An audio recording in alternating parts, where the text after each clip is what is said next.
My name is Greg Thompson. I'm 26 years old, a Vietnam veteran, and now a nature photographer. People say time heals all wounds, but for me the memories of war still linger like shadows I can't shake off. That's why I spend most of my time out in nature. It's the only place that feels quiet enough to drown out the noise in my head. It was August 1972 when my girlfriend Val and I decided to head to the Forest Harmony Festival. It's this big music festival held deep in the Mark Twain National Forest in Missouri. Val's an aspiring folk singer with a voice so pure it could make you cry.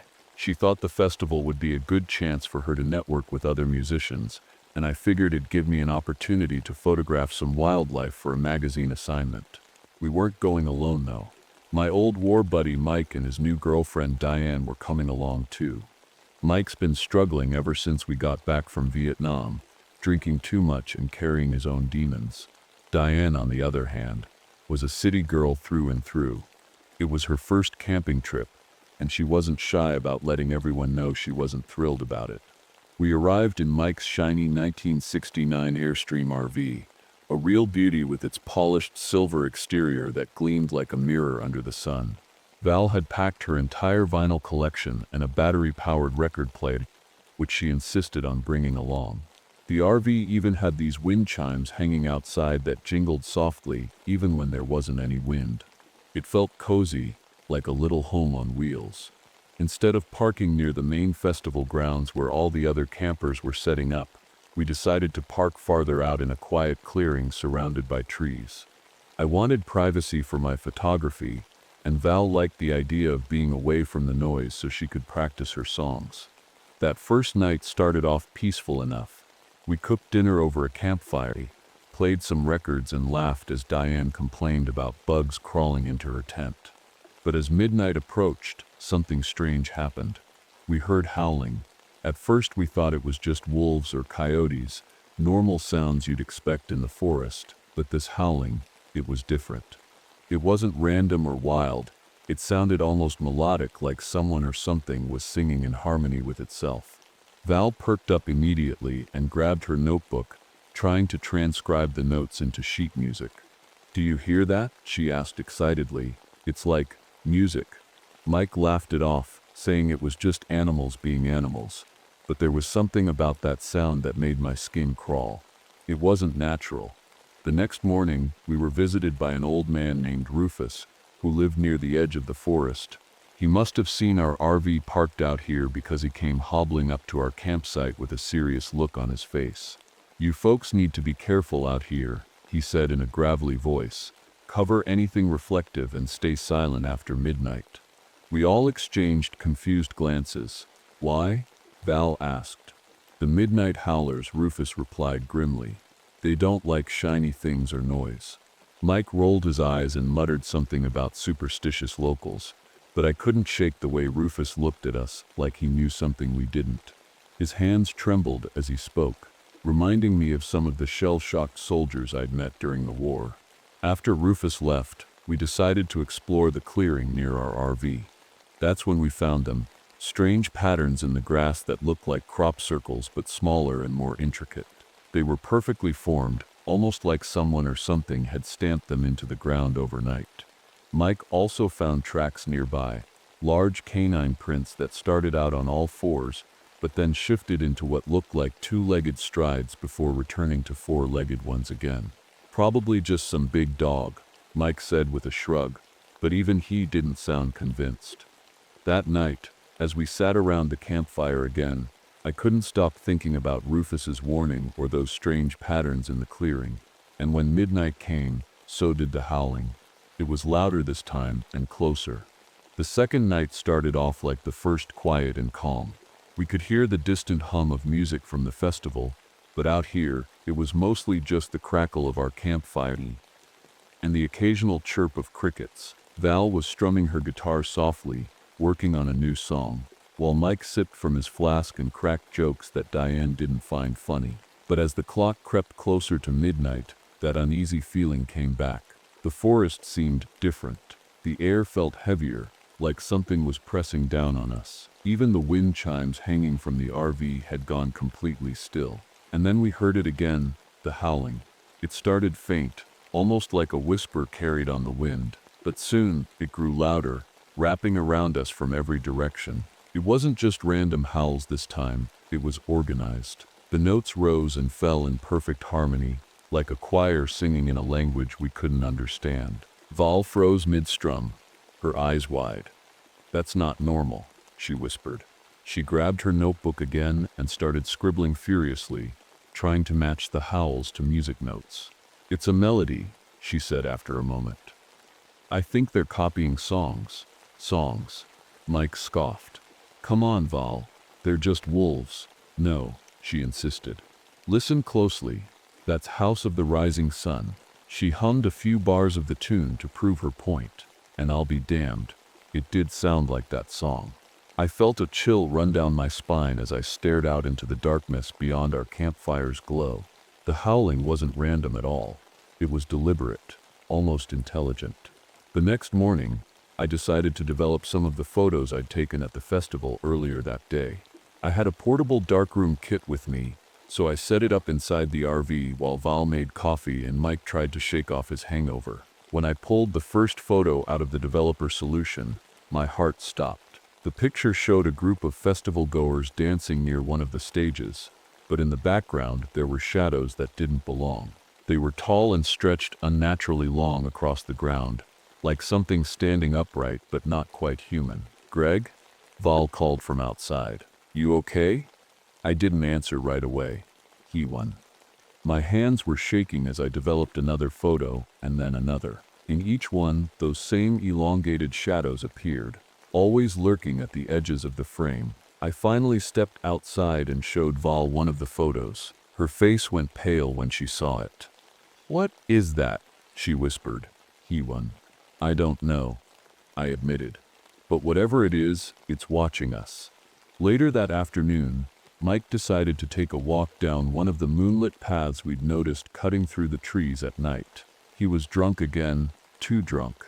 And no matter how much Diane begged him to stay close to camp, he waved her off and stumbled into the forest. He didn't come back for hours. When he finally returned just before sunset, he looked off. His clothes were muddy, his hair was a mess, and there were strange puncture marks on his shoulder that he couldn't explain. "What happened out there?"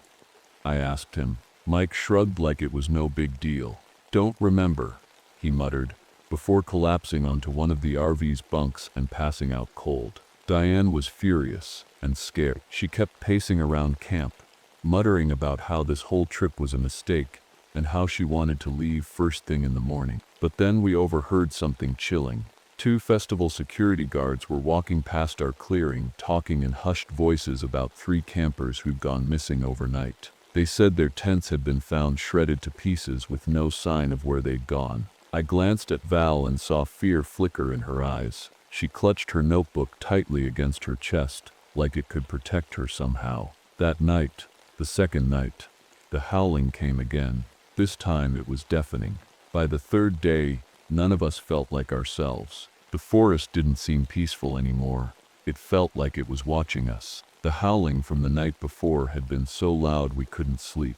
Even Val, who usually loved being out in nature, looked uneasy as she sat by the fire with her guitar untouched. Mike was acting strange too. He kept humming this low tune under his breath, and no matter how many times Diane asked him to stop, he didn't seem to notice he was even doing it. It was the same melody we'd heard in the howling, slow, haunting, and impossible to forget. That afternoon, Val and I decided to hike deeper into the forest to figure out what was going on. I brought my camera with me, hoping to capture whatever was leaving those strange tracks near our campsite. Diane stayed behind with Mike, who was still humming that eerie tune. As Val and I walked through the trees, we found more of those crop circle-like patterns in the grass. They were bigger this time, with shapes that seemed almost mathematical, like they were designed for a purpose. Val knelt down and traced her fingers over one of the patterns. "These aren't random," she said softly. "They're acoustic." "What do you mean?" I asked. She pointed to the way the grass was bent in spirals and lines. "It's like they're amplifying sound waves. Whoever, or whatever, made these knows how sound works." I didn't know what to say to that. It didn't make sense. None of this did. Then we found something even stranger, a cave entrance hidden behind a cluster of bushes. The opening was small but deep enough that we couldn't see where it led without a flashlight. Val hesitated before stepping closer. "Greg," she whispered, "look at this." She pointed to the walls around the cave entrance, which were covered in ancient pictographs, drawings carved into the stone that showed upright wolf-like creatures standing over humans who were bowing down to them. In some of the drawings, the creatures had their mouths open as if they were singing, while the humans looked entranced. I snapped a few photos of the carvings before Val grabbed my arm and pulled me back toward camp. "We shouldn't be here," she said firmly.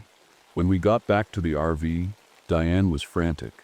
She said Mike had wandered off again while she was showering outside, and this time he hadn't come back.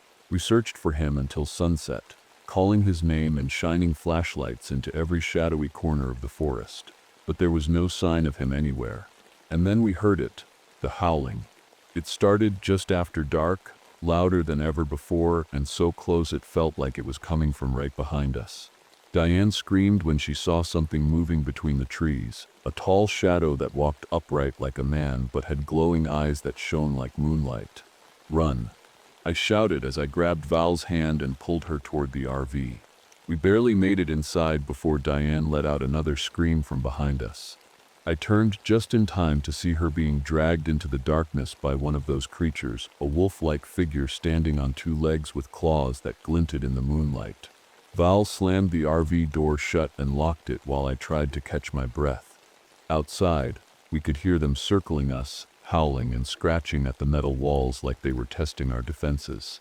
Then came something even worse, Mike's voice. "Greg," he called out from somewhere outside. "It's me. Open up." Val froze beside me, her face pale as a ghost. "That's not him," she whispered. "How do you know?" I asked. She shook her head slowly. "I just know." The voice kept calling out, pleading with us to open the door, but there was something off about it. It sounded too perfect, too smooth, like it had been rehearsed. And then we saw them, the creatures standing just outside our window. They were taller than any man I'd ever seen, with long limbs and fur that shimmered under the moonlight. Their faces were wolf-like but wrong somehow, too human in their expressions. One of them opened its mouth and let out a howl so loud it made my ears ring. The RV began to vibrate under the force of their sound, shaking like it might fall apart at any moment. The RV shook harder with every passing second.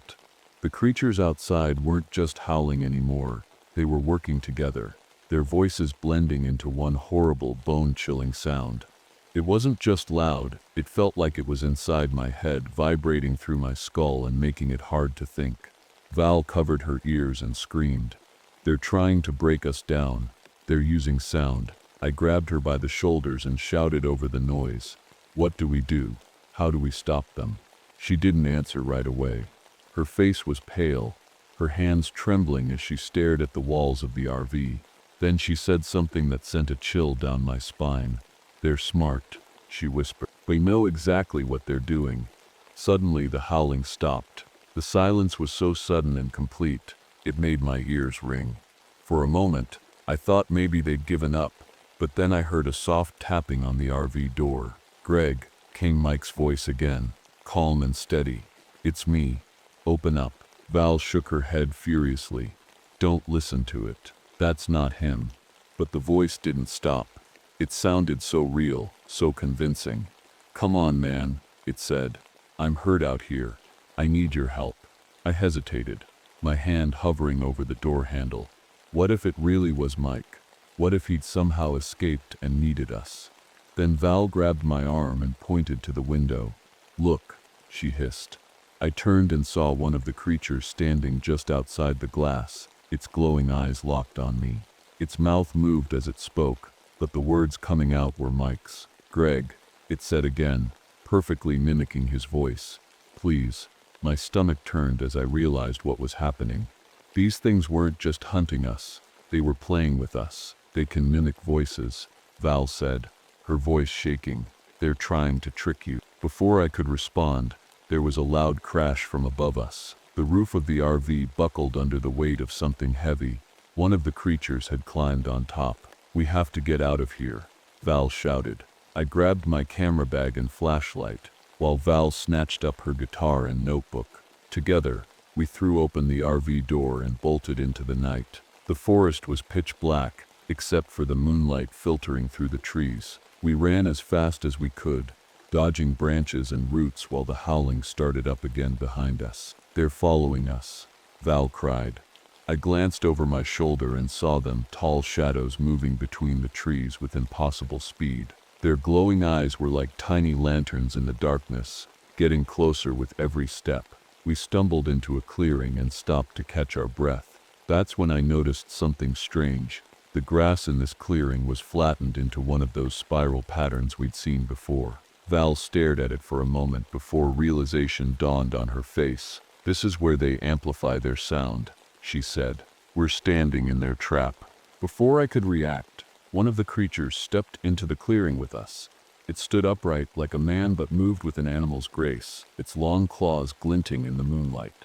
I raised my camera instinctively and snapped a photo with the flash on. The bright light made the creature recoil, letting out a high-pitched screech as it shielded its eyes. "They don't like light," I shouted to Val. She nodded quickly and pulled out her flashlight, shining it at another creature that had crept up behind us. It snarled and backed away into the shadows, but there were too many of them, at least 5 or 6, and they were closing in fast. Val grabbed my arm and whispered urgently, "We need a plan." That's when an idea hit me. A desperate, crazy idea that might just buy us some time. "The RV," I said breathlessly. "We'll use it as a trap." We ran back toward the RV, dodging trees and stumbling over roots as the howling grew louder behind us. My heart was pounding so hard I thought it might burst. Val clutched her guitar in one hand and her flashlight in the other, her face set with determination. "They're not going to stop," she said between gasps. "We have to fight back." I didn't know how we were going to do that, but I nodded anyway. "We'll use the RV," I said. "It's metal. It might hold them off for a little while." When we reached the RV, it was surrounded by claw marks and deep scratches in the dirt where the creatures had been circling. The wind chimes hanging outside were still, but they jingled softly as we climbed inside and slammed the door shut behind us. Val didn't waste any time. She grabbed her guitar and started fiddling with the small battery-powered amplifier she'd brought along. "If they're using sound to attack us," she said, "then maybe we can use sound to fight back." I didn't fully understand what she meant, but I trusted her. While she worked, I rummaged through my camera bag and pulled out my flash bulbs. They weren't much, but they were bright enough to blind anything that got too close. The howling outside grew louder, shaking the walls of the RV like a storm was raging around us. The metal exterior began to vibrate, humming with a strange frequency that made my teeth ache. "They're trying to break through," Val said, her voice tight with fear. I looked out the window and saw them, at least a dozen of those creatures now, their glowing eyes fixed on us as they moved closer. One of them stepped forward and opened its mouth wide, letting out a howl so powerful it made the RV shudder. Val winced but didn't stop working. She adjusted the knobs on her amplifier until it let out a high-pitched feedback squeal that made my ears ring. "That's it," she said. "That's the counter frequency." She placed her guitar in front of the amp and strummed a single chord. The sound that came out was sharp and piercing, cutting through the howling like a knife through butter. Outside, the creatures recoiled, their glowing eyes flickering like dying embers. "It's working," I shouted. But then something changed. The largest of the creatures, the one that had been leading the pack, stepped forward again. It was bigger than the others, with fur so dark it seemed to absorb the moonlight. It let out a low growl that sent shivers down my spine, and then it jumped onto the roof of the RV. The entire vehicle shook under its weight as it clawed at the metal, trying to tear its way inside. Val cranked up the volume on her amp and played another chord, but this time it didn't seem to work. The creature was too strong, too determined. "We can't stay here," Val said urgently. "We have to end this." I looked at her and saw something in her eyes, a mix of fear and resolve that told me she already had a plan. "What are you thinking?" I asked. She hesitated for a moment before saying, "The clearing, the one with the spiral patterns. If we can lure them all there, we might be able to overload their sound trap." It was risky, insanely risky, but it was our only shot. I grabbed Val's hand and nodded. "Let's do it." We threw open the door of the RV and ran into the night. The creatures followed immediately, their glowing eyes cutting through the darkness like searchlights. Val carried her amp while I held onto my camera bag, ready to use my flash bulbs if we needed them. When we reached the clearing, Val set up her amp in the center of one of the spiral patterns and plugged in her guitar. The creatures surrounded us quickly, their howls blending into a single deafening roar that made my head spin. "Now," I shouted. Val strummed her guitar with everything she had, sending out a wave of sound so powerful it made my ears pop. The creatures froze in place, their glowing eyes flickering like candles in a strong wind. But then something went wrong. The largest creature, the leader, let out a howl so loud it drowned out Val's music completely. The amp sputtered and died as sparks flew from its wires. "It's not enough," Val cried. I knew what I had to do. "Get out of here," I shouted at her. "What? No," she yelled back. "There's no time," I said firmly. "Go." Before she could argue, I grabbed one of my flashbulbs and ran straight toward the largest creature. It snarled at me as I held up the bulb and triggered it with everything I had left in me. The flash was blinding, so bright it lit up the entire clearing like daylight for a split second. The creature let out an ear-piercing scream as it staggered backward into one of its own spiral patterns. "Run!" I shouted again as Val hesitated at the edge of the clearing. This time she listened. As she disappeared into the forest, I turned back to face the creatures one last time. They were disoriented but not defeated. Not yet. With shaking hands, I pulled out another flashbulb and prepared for whatever came next. I don't remember much after that night. The next thing I knew, I was sitting alone in the middle of the highway, miles away from the forest. A park ranger found me there at sunrise, barefoot and covered in scratches. My throat was raw, like I'd been screaming for hours, but I couldn't remember why. They took me to a hospital in town where they asked me questions I couldn't answer. "Where are your friends?" they asked. "What happened out there?" All I could do was shake my head. How could I explain something that didn't make sense? Something no one would believe? The police searched the festival grounds and the surrounding forest for days. They found the RV, or what was left of it, burned out and torn apart like it had been attacked by wild animals. There was no sign of Greg or Mike or Diane. The only thing they found was Val's guitar lying in the ashes. I stayed silent for weeks after that. My voice just stopped working.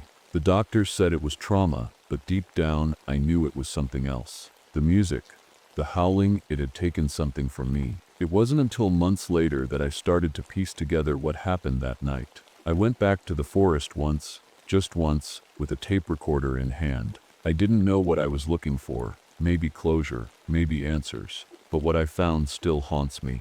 The forest was quiet when I arrived, just like before, but as midnight approached, the air grew heavy again and the wind chimes hanging from my backpack started to jingle softly.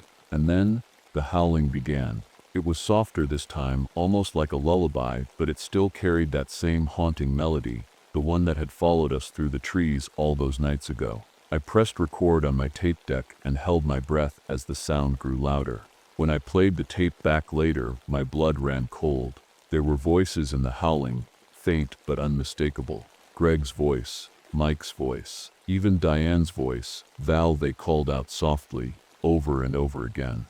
"Come back." I don't know if it was real or if my mind was playing tricks on me, but sometimes, late at night when everything is quiet, I can still hear them. Those impossible harmonies drifting through the air like a song you can't forget. And every time I hear them, I wonder if they're calling me home.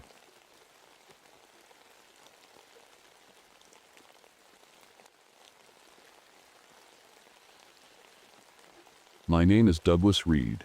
I'm 47 years old and I used to be a park ranger. I say used to because I lost my job a few years back after I got caught drinking on duty. It's not something I'm proud of, but life hasn't been easy since then. My wife Marlene thought this trip might help us start fresh. She called it a second chance, just like the name of our old RV. We arrived at Moonlight Ridge Campground in the Olympic National Forest on a cold June afternoon in 1978. The forest was quiet, too quiet if you ask me. The air felt heavy, like the trees were holding their breath. I hadn't been back here in years, not since, well, let's just say there are memories I'd rather forget. Marlene was the one who insisted we come here. She thought it would be good for me to face my past, to confront whatever demons I'd been running from. She's always been stronger than me, even now when she's battling cancer. She doesn't talk about it much, but I can see the pain in her eyes. The campground was nearly empty when we pulled in. Just a couple of other RVs scattered around, their owners nowhere in sight. We parked near the edge of the forest, where the trees cast long shadows over the ground. As I stepped out of the RV, I noticed something strange right away: claw marks on one of the nearby trees. They were deep and high up, at least 8 feet off the ground. Bears, I muttered to myself, though even as I said it, I didn't believe it. Bears don't leave marks like that. Marlene came out with a blanket draped over her shoulders. "What are you looking at?" she asked. "Nothing," I said quickly. "Just some scratches on a tree." She gave me a look but didn't press further. That's one thing about Marlene, she knows when to push and when to let things go.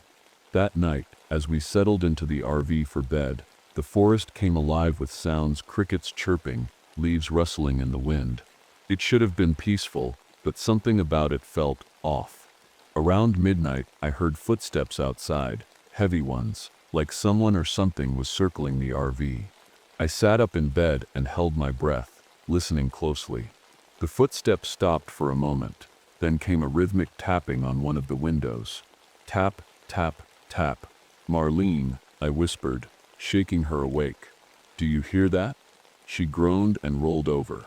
"It's probably just a branch hitting the window." But it wasn't a branch, I was sure of it. The next morning, I went outside to check around the RV. That's when I saw them: footprints in the dirt. They were huge, easily twice the size of my own, and they led straight to the edge of the forest before disappearing into nothingness. I didn't tell Marlene about them. She already had enough on her plate without me adding more to her worries. Later that day, another RV pulled into the campground, a middle-aged couple named Franklin and Eleanor Jones. They seemed friendly enough and invited us over for coffee later that evening. Franklin was loud and full of stories about his hunting trips, while Eleanor mostly smiled and nodded along. But there was something odd about them too, something I couldn't quite put my finger on. That night, as we sat around their campfire, Franklin leaned in close and said, "You know this forest has secrets, don't you?" I forced a laugh. Every forest has its stories. He didn't laugh back. As we walked back to our RV that night, Marlene squeezed my hand tightly. "Do you think he was serious?" she asked. "I don't know," I admitted. "But let's not stick around long enough to find out." Little did I know, we were already too late. The next morning, things started to feel even stranger. I woke up early, hoping to clear my head with some fresh air. As I stepped outside, I noticed something was off right away. My hunting rifle, which I always kept locked in its case inside the RV, was gone. The case was still there, but the lock had been broken clean off. I stormed back into the RV, furious. "Marlene," I shouted, "did you touch my rifle?" She looked up from making breakfast, startled. "What? No. Why would I do that?" I could tell she was telling the truth, but that only made me more uneasy. If she didn't take it, then who or what did? Later that day, Marlene found something near our campsite that sent chills down my spine: broken branches arranged in strange patterns on the ground. They looked like symbols, primitive ones, and they were everywhere. Some were small and simple, while others stretched across several feet of dirt. "What do you think this means?" she asked. Her voice trembling. I didn't have an answer. All I knew was that it wasn't normal. By now, most of the other campers had packed up and left. One couple said their generator had mysteriously stopped working. Another claimed their dog wouldn't stop barking at the forest. Everyone seemed to have their own excuse, But deep down, I think they all felt it, that same heavy, suffocating presence that Marlene and I couldn't shake. That afternoon, Ranger Patrick Holloway stopped by our campsite. He was a tall man with a weathered face and tired eyes, like someone who'd seen too much in his lifetime. "Storm's coming," he said casually, tipping his hat. "You folks might want to head out before nightfall." "We're fine," I replied quickly. "We've dealt with storms before." He hesitated for a moment, then leaned in closer. "Listen, this place isn't like others. If you're smart, you won't stay after dark." Before I could ask him what he meant, he walked away without another word. Marlene looked at me nervously. "Do you think we should leave?" "No," I said firmly. "We came here for a reason." But as the sun started to dip below the horizon that evening, I began to question my decision. When we got back to the RV after a short walk through the campground, we found something waiting for us. A Polaroid photo tucked under our windshield wiper. It showed Marlene and me sleeping inside the RV. The angle was perfect, like whoever took it had been standing right outside our window. Marlene gasped when she saw it. "Douglas, how is this possible?" I didn't have an answer. My hands were shaking as I tucked the photo into my pocket. That night was worse than any before it. The footsteps returned, heavier this time, and circled the RV for hours. Every now and then, there'd be tapping on the windows again.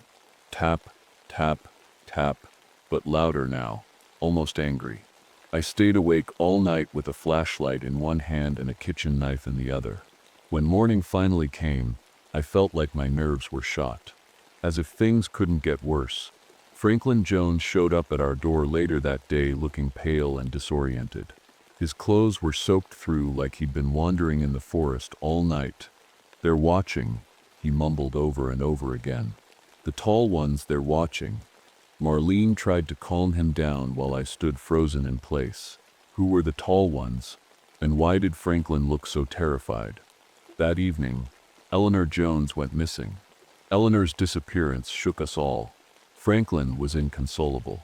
He kept pacing around his campsite, calling her name over and over again, but there was no response. Marlene tried to comfort him, but he wouldn't sit still. He just kept muttering about the tall ones and how they were coming for all of us. I didn't know what to believe anymore. Everything felt wrong, like the forest itself was alive and watching us. That evening, I decided to tell Marlene the truth about why I had avoided this place for so many years. We were sitting inside the RV, the curtains drawn tight as night fell outside. The air felt heavy, like something was pressing down on us. "Marlene," I started hesitantly, "there's something I need to tell you." She looked at me with tired eyes. "What is it?" I took a deep breath and stared at the floor. 15 years ago, when I was still a park ranger, I saw something in this forest, something I shouldn't have seen. She didn't say anything, just waited for me to continue. "There were 4 of us on patrol that night," I said slowly. "We came across a family of creatures, big ones, covered in hair, walking upright like humans. At first we thought they were bears, but they weren't." Marlene's face paled. "What do you mean?" I swallowed hard. "They were Sasquatches, real ones, and we did something terrible." Her voice was barely a whisper now. "What did you do?" "We shot one of them," I admitted, my voice cracking. "It was a young one, a juvenile. The others, they went crazy. They hunted us down one by one after that night." Marlene stared at me in disbelief. "You knew about this, and you brought us here?" "I didn't think they'd remember me," I said weakly. "It's been 15 years. She shook her head, tears streaming down her face. "Douglas, what have you done?" Before I could say anything else, we heard a loud thud outside the RV, like something heavy had landed on the roof. I grabbed the flashlight and knife again, my heart pounding in my chest. Marlene clung to my arm as we listened closely. Thud, thud, thud. The sound moved across the roof, slow and deliberate. Suddenly, there was a loud crash as something hit the windshield, a makeshift totem made of bones and sticks tied together with strips of cloth. Marlene screamed as I jumped back in shock. "They're warning us," she whispered shakily. "They're telling us to leave." But it wasn't just a warning, it was a promise. Later that night, Franklin wandered into the forest alone despite our protests. He said he needed to find Eleanor, but deep down, I think he knew she was gone. Hours later, we found him lying near a tree at the edge of the campground, barely conscious and mumbling nonsense. "They showed me," he whispered as Marlene tried to check his pulse. "They showed me everything." "What did they show you?" I asked desperately. He looked up at me with hollow eyes and said one word: "You." That night was the worst of my life. The forest felt alive, like it was closing in on us. The air was thick and cold, and every sound seemed louder than it should have been: the crunch of leaves, the snap of twigs, even the distant rustle of branches. It felt like something was watching us from every direction. Franklin stayed in his RV, refusing to come out. Marlene and I locked ourselves inside ours, trying to stay calm, but it was impossible. The tapping on the windows started again. Tap, tap, but this time it was louder, more insistent. I grabbed my flashlight and shined it out the window, but there was nothing there. No footprints, no shadows, just empty darkness. Then the RV started rocking. It wasn't wind or an earthquake. It felt like something was pushing against it, testing its strength. Marlene grabbed my arm, her nails digging into my skin. "Douglas," she whispered, her voice shaking. "What's happening?" I didn't answer because I didn't know. All I could do was hold her close and pray that whatever was out there would leave us alone. But they didn't leave us alone. The roof of the RV groaned under the weight of something heavy, something big. Then came the sound of tearing metal as claws ripped through the reinforced doors I had installed years ago. I thought they'd keep us safe, but I was wrong. Marlene screamed as a massive hand reached inside and grabbed her by the arm. I tried to pull her back, but it was too strong. She disappeared through the hole in the roof before I could stop it. I climbed up after her, desperate to save her, but when I reached the top of the RV, I froze. They were everywhere, tall figures covered in dark fur, their glowing eyes staring at me like they were looking straight into my soul. They didn't move. They just stood there, watching me with an intelligence that felt almost human. Marlene was lying on the ground a few feet away from me, still alive but bleeding badly. Strange symbols had been carved into her skin, symbols that looked exactly like the ones we'd found around our campsite earlier. "They showed me," she whispered weakly as I knelt beside her. "They showed me everything." "What did they show you?" I asked desperately. She looked up at me with tears in her eyes. "They know you killed their young one." I felt my stomach drop as she said those words. They hadn't forgotten me after all. They'd been waiting for this moment, for revenge. Suddenly, one of them stepped forward, a massive figure that towered over me and stared into my eyes. It didn't speak out loud, but I could hear its voice in my head like a whisper. Asterisk. "You are the monster." Asterisk. The images flooded my mind. Memories of that night 15 years ago when we shot their young one and left its body behind. They made me feel every ounce of pain they'd felt, every scream they'd heard. I couldn't move or speak. All I could do was watch as they surrounded Marlene and me, their voices whispering in unison. Asterisk, choose. Asterisk. I don't know how long I sat there, frozen. The creatures surrounded us, their glowing eyes fixed on me. Their whispers filled my head, repeating the same word over and over. Asterisk, choose. Asterisk. Marlene was barely conscious, lying on the ground next to me. Her breathing was shallow, her skin pale. She looked at me with tears in her eyes, and I knew what she wanted to say. She wanted me to save her, to do something, but I didn't know how. I felt powerless. The largest creature stepped closer, towering over me like a shadow. Its presence was overwhelming, almost suffocating. It raised its massive hand and pointed toward the forest, as if telling me to follow it. I understood what it wanted. It wasn't going to let both of us leave. If I went with them, they'd spare Marlene, but if I tried to fight or run, we'd both die. Marlene grabbed my hand weakly. "Douglas," she whispered. "Yo."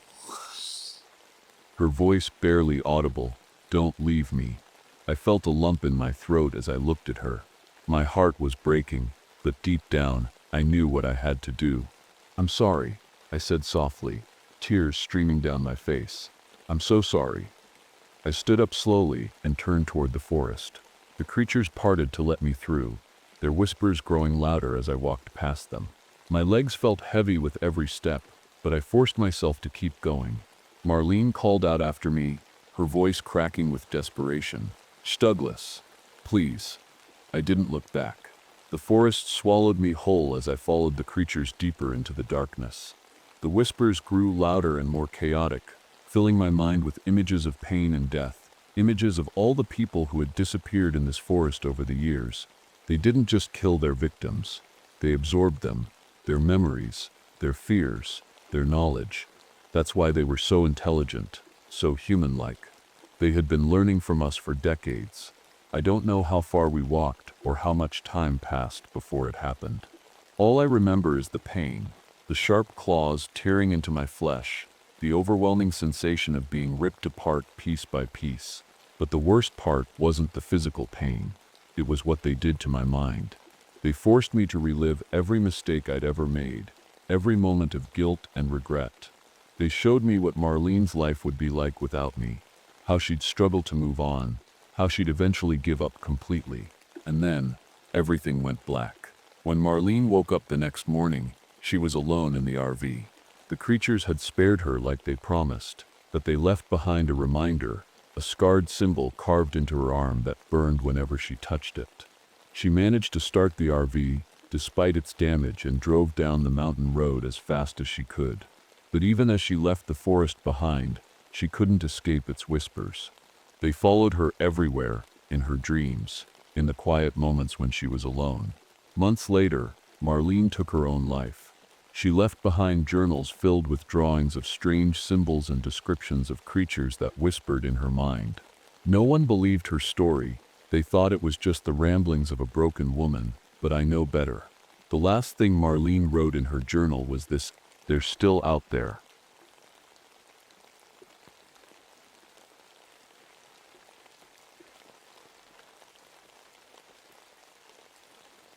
My name is Martin Hopkins. I'm a 53-year-old widower and a father of two, Eddie, my 17-year-old son, and Linda, my 15-year-old daughter.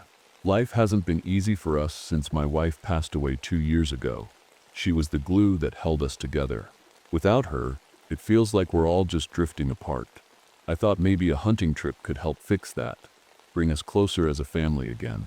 It was early November 1962 when we packed up our old Volkswagen camper van and headed north to the Boundary Waters in Minnesota.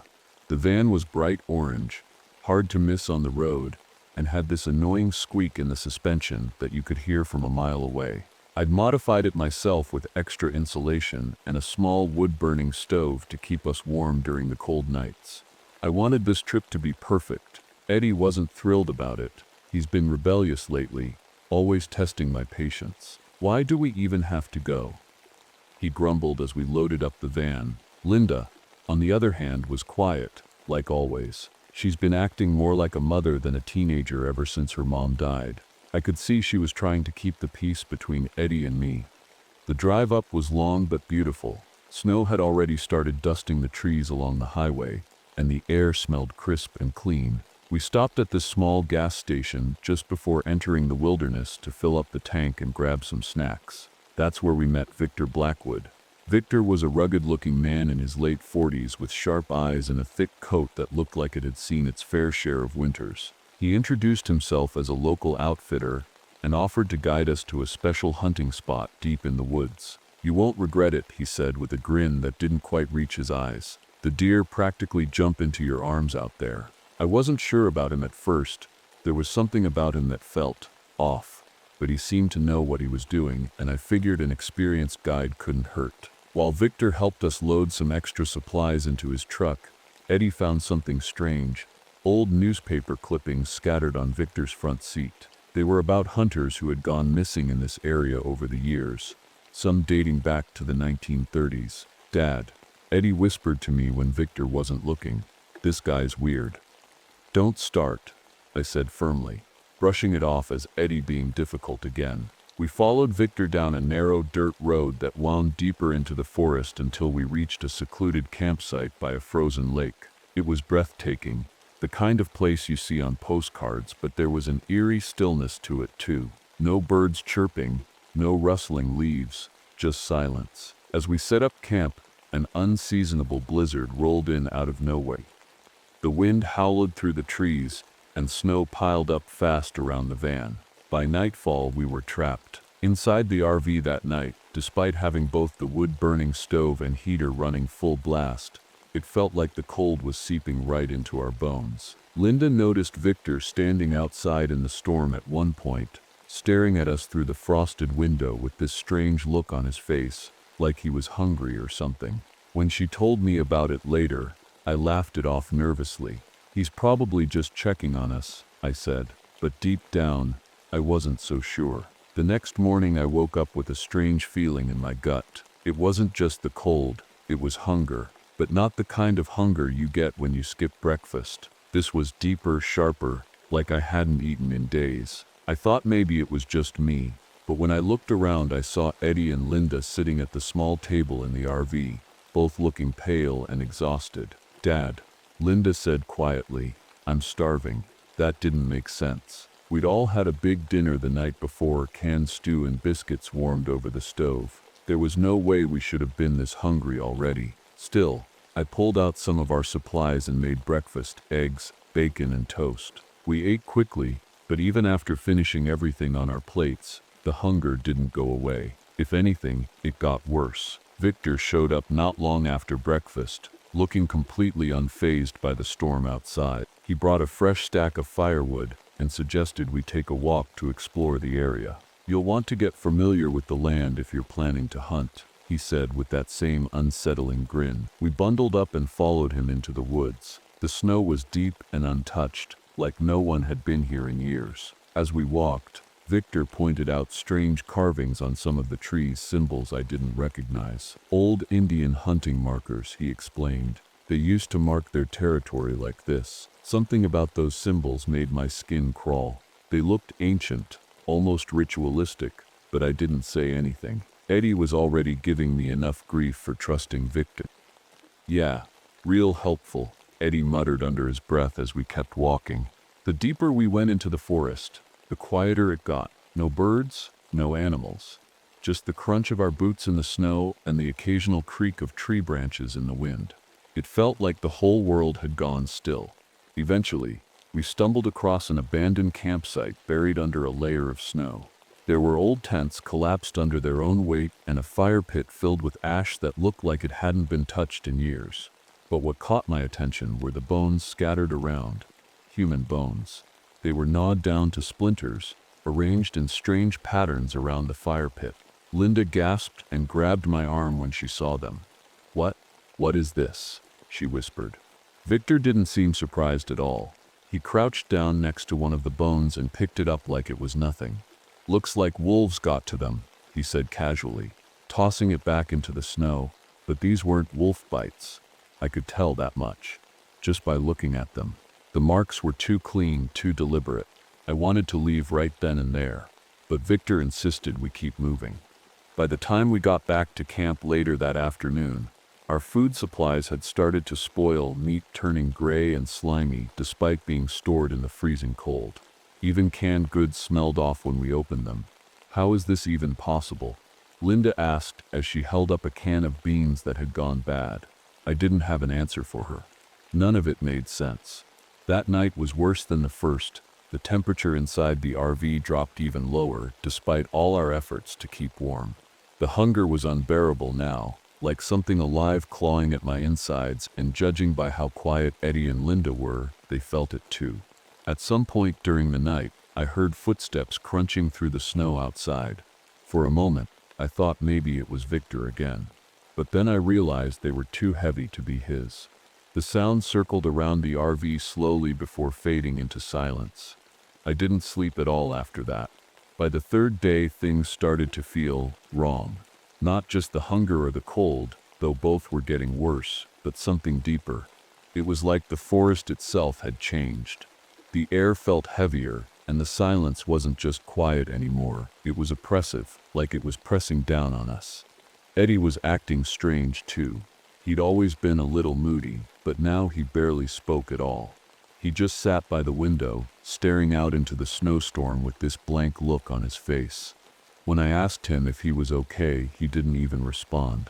Linda tried to keep herself busy by organizing what was left of our supplies, but I could tell she was scared. She kept glancing at Eddie like she didn't recognize him anymore. That afternoon, Victor showed up again, this time carrying a small leather-bound journal. He handed it to me without saying a word and walked off into the woods before I could ask him about it. "What is it?" Linda asked as I flipped through the pages. The journal was filled with messy handwriting and crude sketches of symbols, like the ones we'd seen carved into the trees. There were also notes about Wendigo psychosis, something I vaguely remembered hearing about years ago. It's an old legend about people in the northern woods who become consumed by an unnatural hunger and turn into monsters. "This is ridiculous," I muttered, slamming the journal shut. But deep down I couldn't shake the feeling that there might be some truth to it. Later that evening, Sheriff Murray showed up at our campsite. He was a big man with a thick mustache and a friendly face that didn't quite match the grim look in his eyes. "Evening," he said, tipping his hat as he stepped into the RV to warm up by the stove.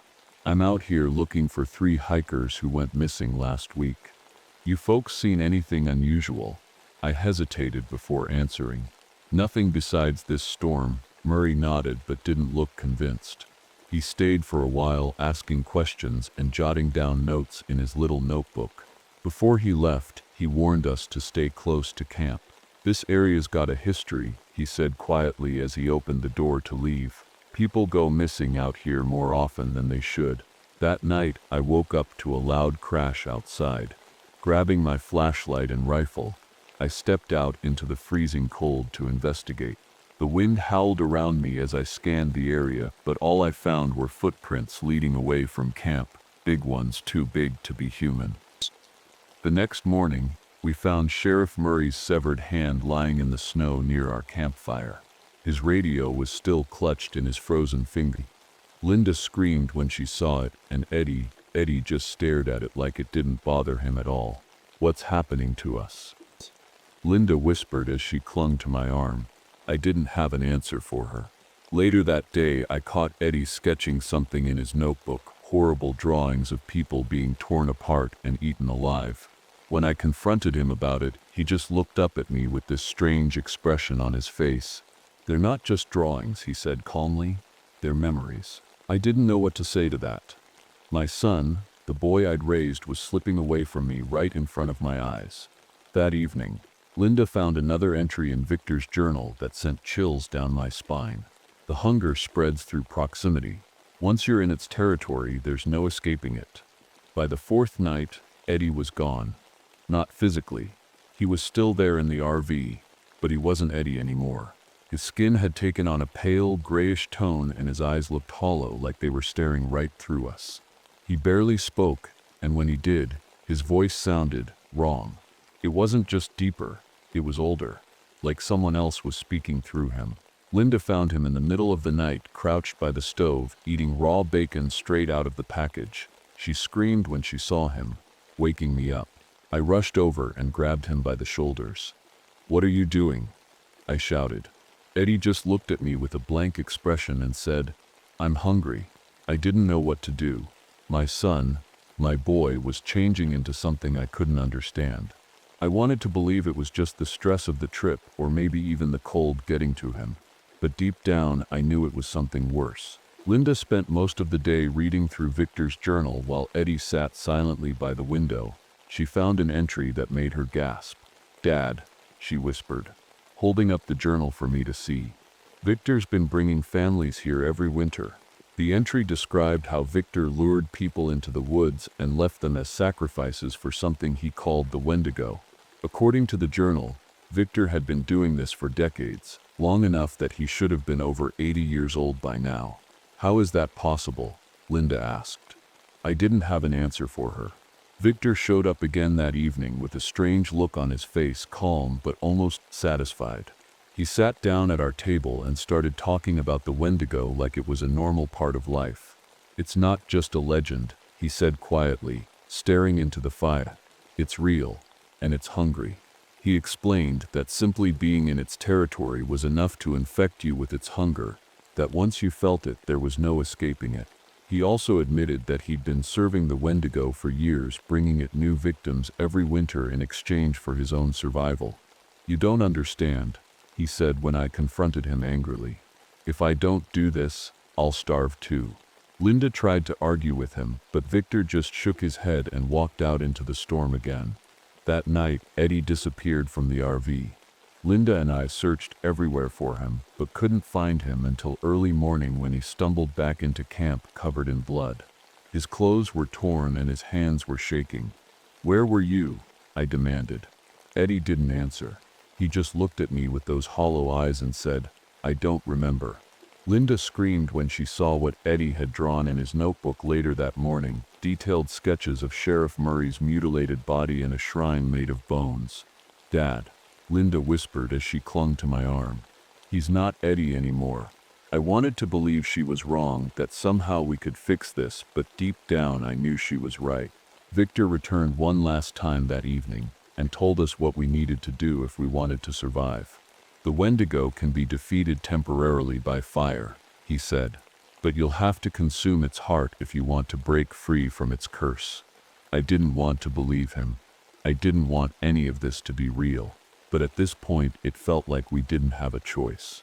That night, Eddie fully transformed. His limbs elongated unnaturally, his teeth sharpened into points, and his skin turned a sickly gray color. He wasn't my son anymore.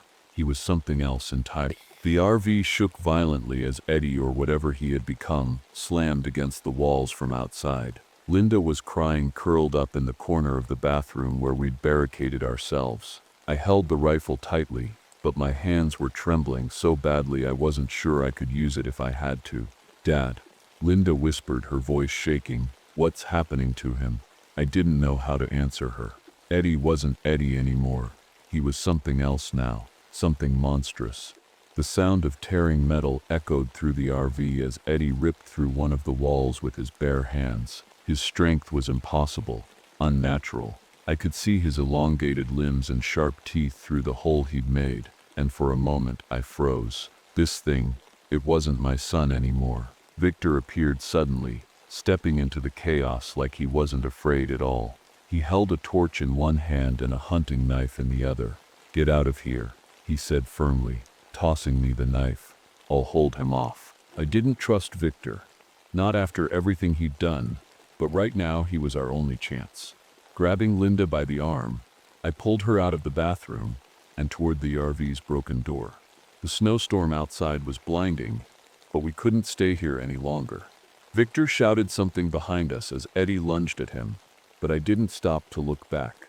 All I could think about was getting Linda to safety. We stumbled through the snow for what felt like hours, barely able to see more than a few feet ahead of us. The cold was unbearable, biting into my skin like knives, but it didn't matter. We had to keep moving. Eventually, we found ourselves back at the frozen lake near our campsite. The storm had calmed slightly now, and I could see Eddie, or what was left of him, standing on the shore. His body was twisted and elongated, his skin gray and cracked like old bark. He looked at us with glowing eyes that didn't seem human anymore. "Eddie," Linda whispered softly, tears streaming down her face. For a moment, just a moment, I thought I saw something familiar in his expression, but then he lunged at us with an ear-piercing scream that sent shivers down my spine. I raised the rifle and fired blindly into the storm as Victor appeared again out of nowhere, torch blazing in his hand. He shouted something about fire being our only chance before throwing himself at Eddie with reckless abandon. The two of them fought violently near the edge of the lake as Linda and I watched helplessly from a distance. Victor managed to set Eddie ablaze with his torch, and for a moment, it looked like we might actually survive this nightmare. But then Eddie turned toward us again, his body still burning, and started walking slowly in our direction. "Run!" Victor shouted desperately as he collapsed onto the snowbank behind him. Linda clung to me tightly as we backed away from Eddie's flaming figure.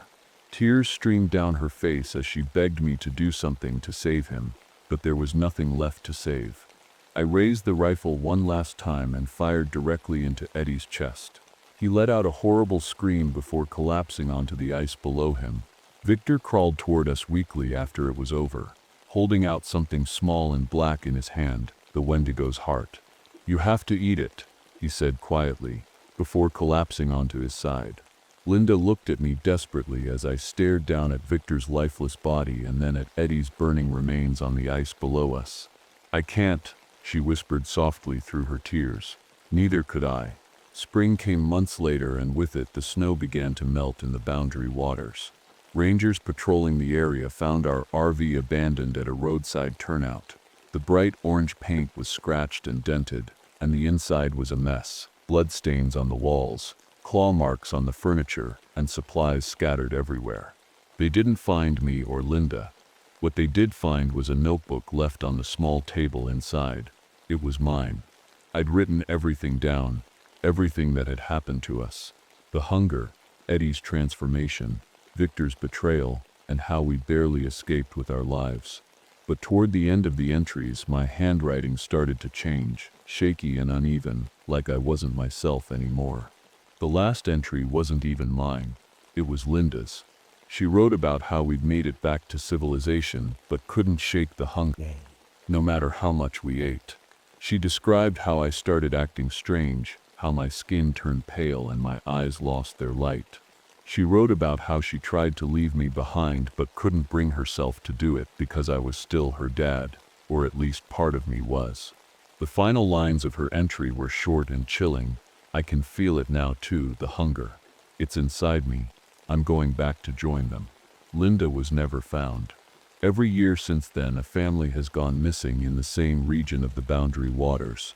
Some say it's just bad luck or harsh winters catching unprepared campers off guard.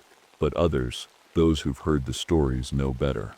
At that same gas station near the edge of the forest, there's always a man waiting to greet new visitors.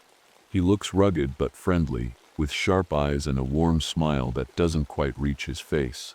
"Welcome," he says as he tips his hat. "I know a special spot where the deer practically jump into your arms." His name is Victor Blackwood.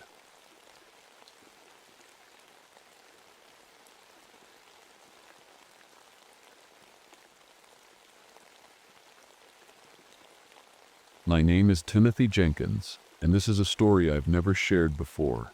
Even now, it feels strange to put it into words, but maybe writing it down will help me make sense of what happened that summer in 1987. It was supposed to be a simple trip, a chance for my dad, Harold Jenkins, to relive his glory days as a biologist. Instead, it turned into something I can't explain, something that still haunts me every time I close my eyes. It all started when my dad called me one evening in late May. He was 62 then, retired, but still sharp as ever. "Tim," he said, his voice full of excitement, "I'm going back to the Okefenokee Swamp. One last expedition. You and Laura should come with me." At first, I thought he was joking. The swamp wasn't exactly a vacation spot, especially during the blazing heat of summer, but Dad had this way of convincing you. His passion was contagious. My wife Laura, who was 6 months pregnant at the time and a wildlife photographer, thought it might be fun to document the trip for her portfolio. As for me, I figured I could write an article about it for the travel magazine I freelanced for, so we agreed. A week later, we were on the road in Dad's old forest green RV, a 1972 Winnebago Brave he'd customized into a mobile lab. The walls were covered with faded photos from his expeditions in the 50s and 60s, him holding snakes, crouching by rare plants, always grinning like a kid in a candy store. He called it his field station on wheels, and honestly, it smelled like one too, like damp earth and chemicals. We arrived at Cypress Knee Campground on a scorching June afternoon. The air was thick with humidity, and the swamp buzzed with life, frogs croaking, insects humming, birds calling out from the trees. It felt alive in a way that made my skin crawl. Dad was practically bouncing with excitement as we set up camp. "This place hasn't changed a bit," he said, flipping through an old leather-bound journal he'd brought along. "I've been waiting 35 years to come back here. Why this place? I asked. There's something special about it, he replied, cryptically. Something I never got the chance to study properly. That night, as we sat around a small campfire outside the RV, things started to feel off. The animals were acting strangely. Alligators lined up along the water's edge like they were watching us. Birds circled overhead in perfect formations before disappearing into the trees. Even Laura noticed it while snapping pictures. Is this normal? She asked Dad. Nature has its patterns, he said with a shrug, but his eyes lingered on the alligators longer than they should have. When we went to bed that night, I couldn't shake the feeling that we weren't alone out there, and when we woke up the next morning, the RV had sunk several inches into what should have been solid ground. That was just the beginning. The next morning, I woke up to the sound of my dad rummaging around outside. When I stepped out of the RV, I saw him crouched by the wheels, muttering to himself. The RV had sunk even deeper into the ground overnight. The concrete pad we'd parked on was cracked, and the tires were half buried in soft mud. This doesn't make any sense, Dad said, running his fingers through his thinning gray hair. This ground is supposed to be solid. Laura stepped out behind me, rubbing her belly. Maybe it's just the heat, she suggested. The ground could be shifting or something. Dad didn't answer. He just grabbed a notebook from his pocket and started jotting something down. As the day went on, things only got stranger. Laura was out taking photos near the water when she called me over. Tim, look at this, she said, pointing to a group of frogs sitting in a perfect circle on a patch of moss. They weren't moving, just sitting there like they were frozen in place. Is that normal? I asked, though I already knew the answer. No, Laura said quietly, snapping a few pictures. Not at all. That evening, we met a young couple camping nearby, Keith and Paula Roberts. They seemed nice enough, though Keith had this weird energy about him. He kept asking Dad questions about his research and seemed almost too interested in what we were doing there. You're not here for the legends, are you? Keith asked at one point. What legends? I asked. He smirked but didn't answer. Paula nudged him playfully and said, Don't scare them off already. Later that night, I woke up to find Dad missing from the RV. At first, I thought he'd gone to use the campground bathroom, but when I stepped outside to check, I saw him standing at the edge of the water with a flashlight. He was staring out into the swamp like he was looking for something or waiting for something to come to him. Dad, I called out softly. He turned quickly, startled. Tim, what are you doing up? I could ask you the same thing, I said, walking closer. What are you doing out here? He hesitated for a moment, before sighing and motioning for me to sit down on a nearby log. There's something I need to tell you, he said quietly. He opened his old leather journal and flipped through the pages until he found what he was looking for, a sketch of a tall, hairy figure partially hidden by trees. It looked like something out of a cryptozoology book. When I was here in 1952, he began, I came across something. A creature unlike anything I'd ever seen before. It was intelligent, more intelligent than any animal should be, and it could control its surroundings in ways that didn't seem possible. I stared at him, trying to process what he was saying. You're telling me you saw Bigfoot or something? Dad shook his head. Not Bigfoot. This thing wasn't just an animal, it was part of this swamp in a way I can't explain. Before I could respond, we heard a rustling sound behind us. We both turned toward the noise, but there was nothing there, just shadows and trees swaying gently in the breeze. Let's get back inside, Dad said quickly, grabbing my arm. The next day, Laura developed some of her photos from earlier in the trip. One picture caught my eye immediately, a blurry figure standing behind some trees in the background of one shot. It looked tall and covered in hair, just like Dad's sketch. Do you see that? Laura asked nervously. I nodded, but didn't say anything. My stomach churned as I thought about what Dad had told me the night before. That afternoon, Ranger Dwayne Williams stopped by our campsite to check on us. He was a friendly guy with kind eyes, but spoke with an edge of seriousness that made me uneasy. You folks doing okay out here? He asked as he scanned our campsite. Yeah, Dad said quickly. Why do you ask? Ranger Williams hesitated before answering. There have been some reports of strange animal behavior lately. Alligators acting aggressive, birds disappearing from certain areas, and there have been a few people who've gone missing over the years during summers like this one." "What do you mean summers like this one?" Laura asked. "Low water levels," he explained simply. "When parts of the swamp dry up more than usual, things tend to happen." That night, Keith showed up at our campsite unexpectedly. His shirt was torn, and he had scratches all over his arms and face. "What happened to you?" Laura asked as she handed him a bottle of water. Keith didn't answer right away. He just stared at us with wide eyes before finally saying, "It's not safe here." "What do you mean?" I asked. He looked around nervously before whispering, "This isn't just a swamp, it's territory." "Territory for what?" Gee. Dad pressed him. Keith shook his head and backed away slowly. "You'll see." As he disappeared into the darkness, I felt a chill run down my spine. Whatever was happening out here wasn't just strange, it was dangerous, and we were right in the middle of it. The next morning, Paula was gone. Keith didn't seem worried at all. In fact, he acted like nothing had happened. When Laura asked him where Paula was, he just smiled and said, "She joined the ecosystem." "What does that even mean?"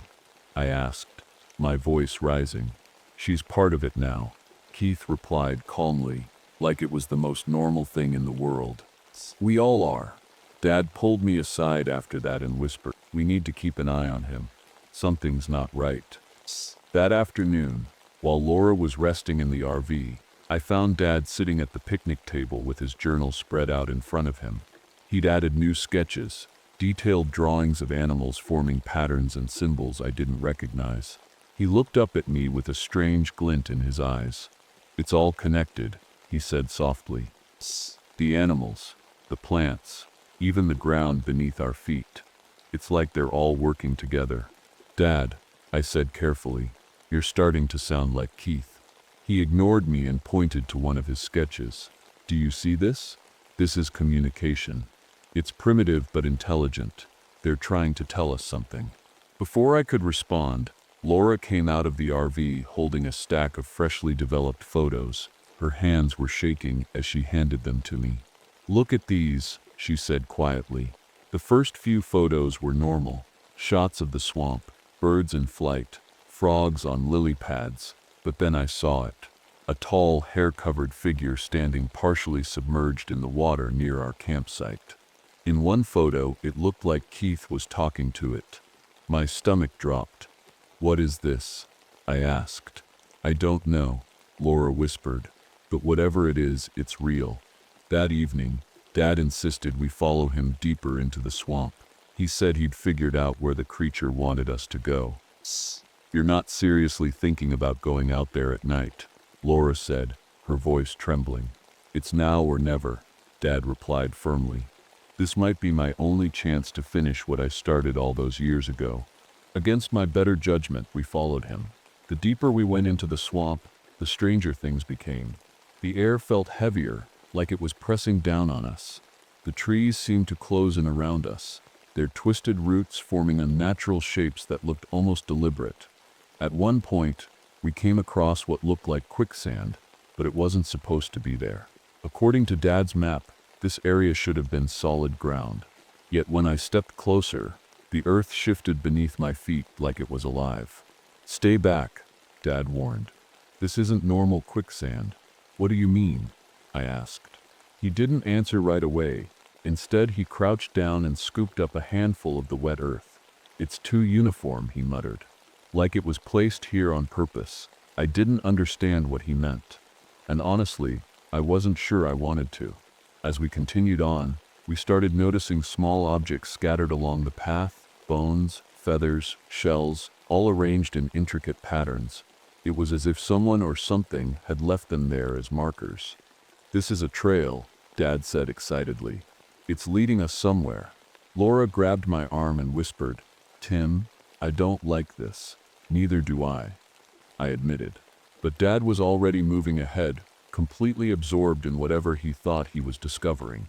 When we finally reached a clearing deep in the swamp, my heart nearly stopped. In the center of the clearing stood what could only be described as an altar made entirely of branches, vines, and animal bones. Surrounding it were dozens of animals, raccoons, snakes, birds, all sitting perfectly still as if they were waiting for something. And then we saw it. The creature stepped out from behind a cluster of trees at the edge of the clearing. It was massive, easily over 8 feet tall, with matted brown hair covering its body and glowing yellow eyes that seemed to pierce right through us. It didn't make a sound as it moved closer to the altar. The animals didn't react at all. They just stayed perfectly still.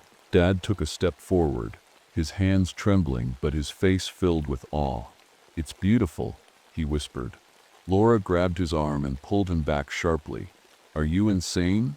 We need to leave." But Dad shook her off and turned back toward the creature.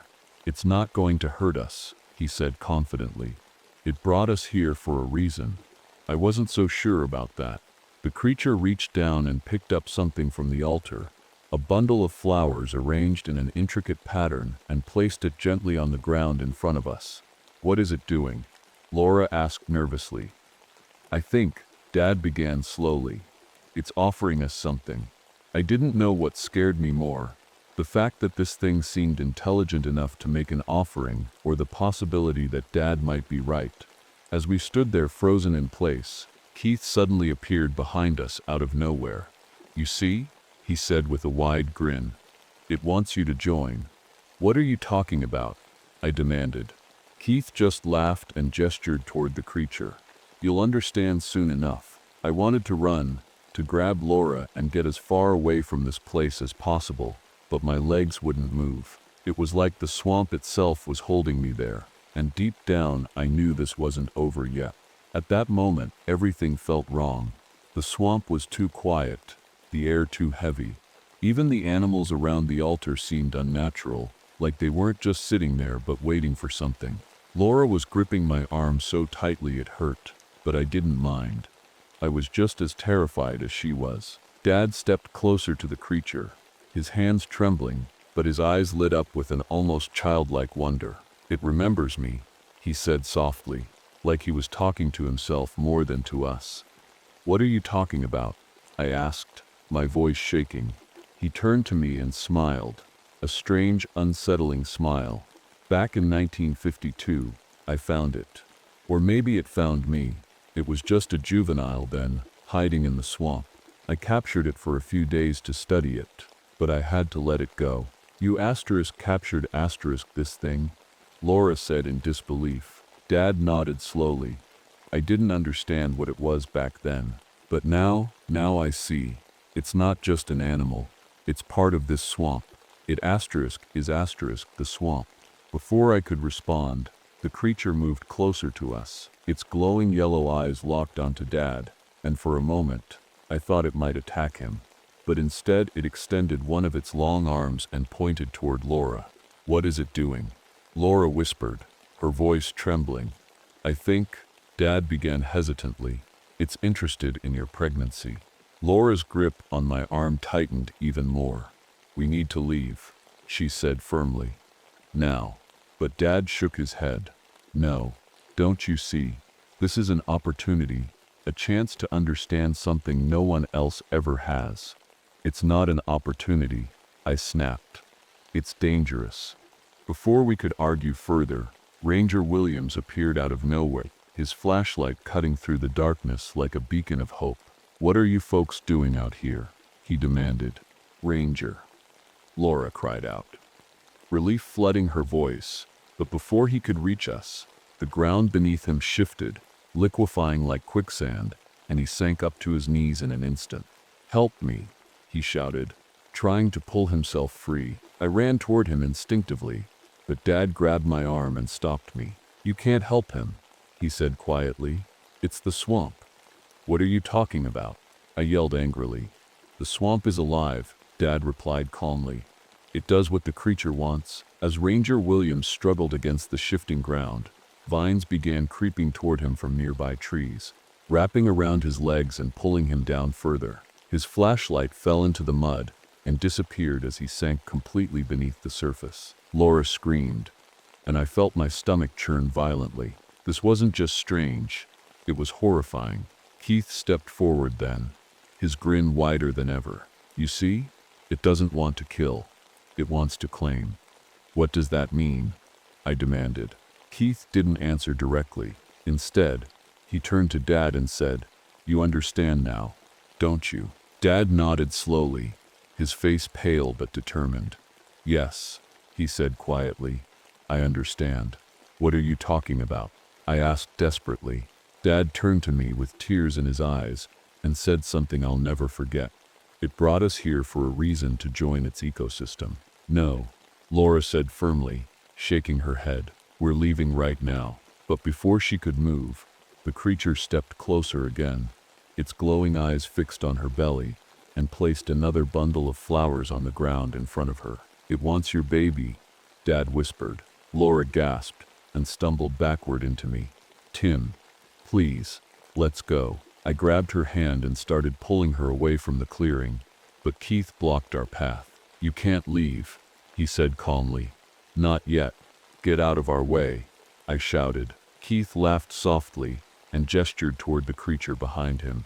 "It won't let you leave." As if on cue, the ground around us began shifting again, solid earth turning into soft mud that sucked at our feet with every step we took. Trees moved subtly in the darkness, their branches forming barriers that blocked our path. "We're trapped," Laura whispered in horror. "No," Dad said suddenly. "I'll stay." "What?" I asked in disbelief. "I'll stay," he repeated firmly. "It wants specimens. It wants life. And if staying means you two can leave safely, then so be it." "Dad," I began, my voice breaking. He smiled sadly and placed a hand on my shoulder. "Take care of Laura, and take care of that baby." Then he turned back toward the creature and walked slowly toward it without looking back. The creature watched him closely as he approached the altar, and then everything went still. The ground solidified beneath our feet again, and the trees seemed to pull back slightly, as if giving us room to escape. "Go," Dad shouted over his shoulder. I didn't want to leave him.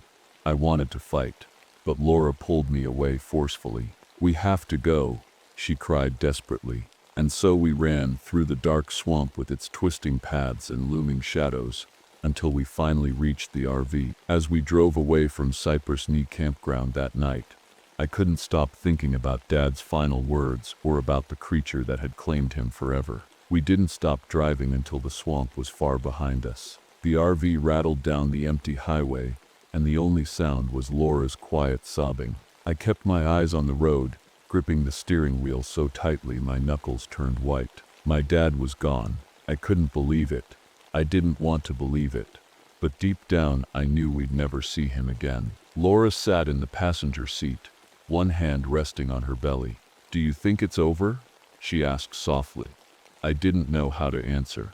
Was it over, or had we just escaped by sheer luck? I glanced in the rearview mirror, half expecting to see glowing yellow eyes staring back at me from the darkness. But there was nothing, just the empty road stretching out behind us. For a while we drove in silence. Then Laura said something that sent a chill down my spine. "The baby," she whispered. "It hasn't moved since we left." I glanced at her quickly. "What do you mean?" "It always moves," she said, her voice trembling. "Kicks, shifts, but now, nothing." "Maybe it's just resting," I said, trying to keep my voice steady. "It's been a stressful night." But even as I said it, I felt a cold knot of fear settle in my chest. When we finally reached a small motel hours later, Laura went straight to bed while I stayed up, staring at my dad's old journal. I flipped through the pages again and again, looking for answers, anything that might explain what had happened back in the swamp. That's when I found it. Near the back of the journal was a page I hadn't noticed before. It was filled with notes about genetic influence, about how certain species could pass traits down through generations in ways science didn't fully understand. And at the bottom of the page was a single sentence that made my blood run cold. Shid. The swamp doesn't just claim, it spreads. I closed the journal quickly and tried to push the thought out of my mind. But sleep didn't come easily that night. 3 months later, Laura went into labor early. The doctor said it wasn't unusual for first pregnancies to be unpredictable, But something about it felt wrong from the start. She was rushed into surgery for an emergency C-section, while I paced nervously outside the operating room. When they finally brought me in to see her, she was pale and weak, but smiling faintly as she held our son in her arms. "He's beautiful," she whispered, and he was perfectly healthy, with bright eyes and a soft tuft of dark hair. For a moment, everything felt normal again. But then Laura's smile faded, her breathing grew shallow, and alarms started beeping all around us. The doctors rushed in, shouting orders I couldn't understand as they pushed me out of the room. An hour later, they told me she didn't make it. I don't remember much after that. Just holding my son tightly as tears streamed down my face. He was all I had left now. At first, things seemed fine after we brought him home. He was a quiet baby, rarely cried, and always seemed calm no matter what was happening around him. But then little things started happening that I couldn't explain. Plants on our windowsill would grow toward him when he was near them, their leaves stretching out like they were reaching for him. Birds would gather outside his nursery window every morning and sit there silently until I shooed them away. And animals, stray cats, squirrels, even raccoons started showing up in our yard for no apparent reason. One night, as I rocked him to sleep in his crib, I noticed something else. His tiny hands moved in strange patterns, almost like he was tracing shapes in the air without realizing it. It reminded me of what Dad had said about communication, about patterns and symbols being part of how the swamp spoke. I tried to convince myself it was just my imagination, that everything we'd been through had left me paranoid and seeing things that weren't there. But deep down, I knew better. A few weeks later, I received a package in the mail with no return address. Inside was Dad's journal and a handwritten note, "You can't escape it." I stared at those words for what felt like hours before finally closing the box and shoving it into a closet where I wouldn't have to see it again. But no matter how hard I tried to ignore it, something kept pulling me back toward the swamp like an invisible thread tying me to that place forever. One day, without really knowing why, I packed up some supplies and loaded my son into the car. We drove south for hours until we reached Cypress Knee Campground once again. The place looked exactly as we'd left it, the same trees looming overhead, the same muddy trails winding through the dense undergrowth. As soon as we stepped out of the car, animals began appearing, lining up along the edges of the clearing like they were waiting for us. My son cooed softly in my arms and reached out toward them with his tiny hands, and then I understood. The swamp hadn't just claimed my dad, it had claimed us too, and now there was no going back. It's been a year since that day at the swamp. I don't know why I went back. Maybe it was curiosity, maybe it was guilt, or maybe it was something deeper, something I couldn't fight, no matter how hard I tried. All I know is that when I stood there in that clearing with my son in my arms, I felt connected. Like the swamp wasn't just a place anymore, it was part of me. Part of us. After that trip, I tried to go back to normal life. I really did, but things were never the same. My son, his name is Adam, started showing signs of something. At first, it was small things, plants growing faster around him, animals acting strangely whenever he was near. But then it got worse. One night, I woke up to find him standing in his crib, staring out the window. His tiny hands were moving in those same strange patterns I'd seen before, like he was tracing invisible shapes in the air. Outside, a group of raccoons had gathered on the lawn, sitting perfectly still and staring up at his window. I tried to tell myself it was just a coincidence, that he was just a baby and didn't know what he was doing. But deep down, I knew better. Then there were the dreams. Every night, I dreamed of the swamp, of its dark waters and twisting trees and the glowing yellow eyes of the creature that had taken my dad. In the dreams, I wasn't running away anymore. I was walking toward it, carrying Adam in my arms like an offering. When I woke up, I could still feel the weight of those dreams pressing down on me, like they weren't just dreams but memories of something that hadn't happened yet. And then came the newspaper article. It was tucked into my mailbox one morning with no note or explanation, just a single clipping from a local paper down south. The headline read, "Though Chud, Father and infant drown in tragic swamp accident. Asterisk. The article described a man who had taken his baby into the Okefenokee swamp and never returned. Their bodies were found days later by park rangers, partially submerged in the muddy water. The man's name wasn't listed, but something about the story felt familiar, too familiar. I stared at that clipping for hours, trying to make sense of it. Was it a warning? A premonition? Or had it already happened somehow? I don't know anymore. All I know is that every day feels like a countdown now, like I'm waiting for something inevitable. And no matter how far I try to run, or how hard I try to fight it, I can feel the swamp pulling me back. Even now, as I sit here writing this, Adam is playing quietly on the floor beside me. He's stacking blocks into perfect circles and humming softly to himself, a tune I don't recognize but somehow know all too well. Outside the window, birds are gathering again, and deep down I know it's only a matter of time before we go back. Because you can leave the swamp, but it never really lets you go.